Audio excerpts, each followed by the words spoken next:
It's time to talk about all the problems in the Timekeeper update. From the community spreading total misinformation and more lies than Shadow Milk ever could, to preying on the downfall of CRK, that behavior needs to stop. From the story level, drifting in time being unfair and becoming hated, to the cookie required to beat it being really painful to obtain, Devsis losing over 11 million US dollars, hatred towards smaller games, a huge influx of iOS players that can't play anymore, and a CRK emulator exposing you to a massive security risk. Today, we're gonna cover everything wrong with CRK and the community, but also everything that's done right. 7 topics, 7 sources of pain, here we go.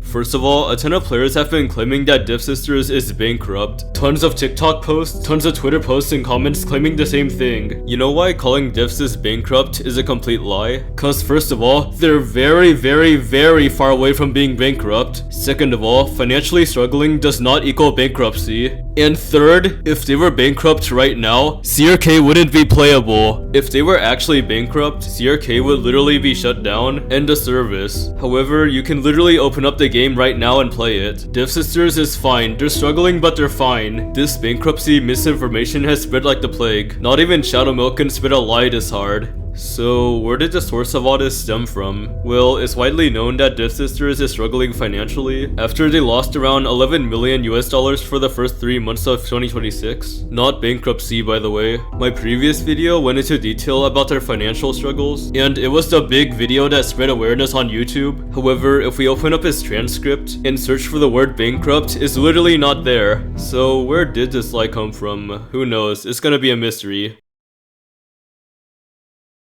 Next up, let's talk about the community. There's tons of people preying on the downfall of Devsis and CRK due to the financial situation. I got a bunch of these Twitter message images from Lucky Ducky's video about Devsis not being bankrupt, and he's right, by the way. So anyways, these TikTok and Twitter people want CRK to shut down for good. Alright, this needs to stop. There's a huge difference between offering constructive criticism to the game to improve it, and blind hatred. If CRK is shut down, then all the players who love the game will be devastated. Every single player will lose their account, lose all the progress they made, lose all the stuff they spent money on. Every CRK content creator will have to pivot or fail. Every single employee at Devsis will lose their jobs and none of them will get paid. That's what I don't want to see happen. And how could you possibly call yourself a part of the CRK community if you genuinely want to see its downfall? The real community wants to uplift the game, not to see it crash and burn. Now, let's offer some constructive criticism for the game to improve it, not to prey on its downfall. In the new episode 2 of the Timeline of Fate, there's a story mode stage that's causing a lot of grief among players. It's called Drifting in Time. In this stage, you fight Ash Salt Cookie as a boss. Let's say you pick the easiest difficulty, story mode, not normal and not hard. You beat up Ash Salt and get her health low. Then all of a sudden, her health bar just stops. Then you proceed to lose a battle. And the reason for that is cause you didn't use Timekeeper Cookie. The level is designed in a way so that Ash Salt is basically immortal unless you use Timekeeper. You have to hire her out from the hire tab. There are ways to beat the stage without Timekeeper. I actually did beat it without Timekeeper. Yeah, look at that. It's kind of a flex, right? But that's not the point. This is story mode, a difficulty made for noobs. It shouldn't be hard. Noobs should easily be able to beat this stage. The purpose of easy mode is to be easy, and the difficulty is supposed to be in hard mode. This is a problem, cause this sets the precedence for future story chapters, which may have even worse level design later on. However, there's a deeper reason why this stage is getting backlash. To beat Drifting in Time easily, you either need to hire or unlock Timekeeper, who has this terrible gacha, terrible currency events, terrible overpriced package offers, etc. But all these unplayer-friendly systems in itself aren't that bad. In fact, now that part 2 of the Timekeeper updates here, you can actually get her guaranteed, 10 soulstones from the logbook, tons of soulstones in the arcade arena, and if you played the game, you will definitely hit the 250 pull pity eventually. But here's the catch. Remember when they gave out a free legendary Stormbringer? Remember when they gave out another free legendary Wind Archer? Remember the Sugar Swan chest event where you could easily get a billion of her, which was only 2 months ago? Getting Timekeeper feels bad because legendaries were easy to get in the past. So how can Devsis fix all this? Well, that's really easy. Just revert back to how legendaries used to be obtained. The formula's already there, just do it again. In particular, how about adding new legendaries back into the normal gacha? For drifting in time, always nerf the easiest difficulty to the ground and never do that type of BS again. It's okay if hard mode is difficult though. That's the whole point of hard mode.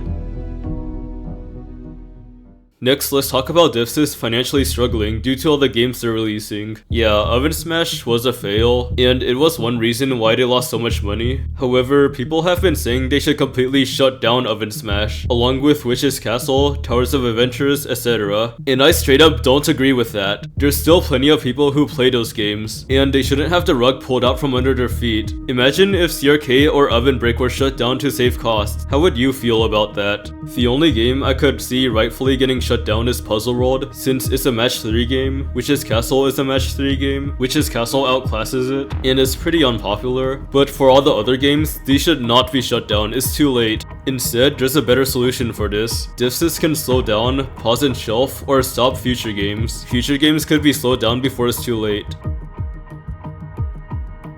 Let's talk about the game's optimization. First, let's head over to CRK's official Discord server and look at the Kingdom feedback text channel. Usually, I go here for my daily dose of drama. When part 2 of the Timekeeper update released, I noticed that there was a huge influx of a ton of iOS users complaining about crashing way faster and more often than usual. Some players aren't even able to get into the game. Optimization problems also affect non-iOS users, obviously. Here's an example. This is a Reddit user. They're in CRK and then all of a sudden it just crashes. Here's another example, a Discord user in Kingdom Feedback, whose game is absolutely freaking out and lags like crazy. Dude, the amount of players that this is affecting is insane. Like, just look at all of this. That's a gigantic loss of revenue right there. I think this is really obvious. The less players there are, the less revenue. This game optimization problem has been going on for years. From a business perspective, this is really stupid, cause if Devsis loses a portion of their iOS player base, those players won't be able to spend money on the game, causing Devsis to make less revenue.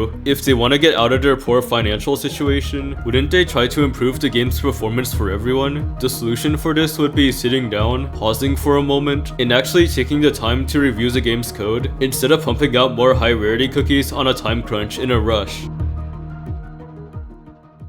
Alright, time for something that isn't Devsister's fault at all. So there's this software called LD Player. If you want to play CRK on your computer, one method of doing so is by using an emulator, and LD Player is one of the more popular ones. A reason for this could be CRK doesn't work on your iOS device. Oh wait, we just covered that! So there's a good reason to use emulators. News has been going around that LD Player records your usernames and passwords, and all sorts of private data, possibly selling your account. LD Player did write a response on Reddit claiming that they don't do that. However, they didn't give any hard proof to back this up and they were pretty unprofessional. So are these accusations actually true or not? Well, it doesn't matter. It's safer to just not use LD Player. As an emulator, use Google Play Games Beta instead. Also change your CRK password too. It's super easy actually. Go to the in-game settings menu in the top right, go to your DevPlay account, and change the password. Alright, there you have it, your daily dose of CRK drama. Like, comment, subscribe for more drama videos, alright?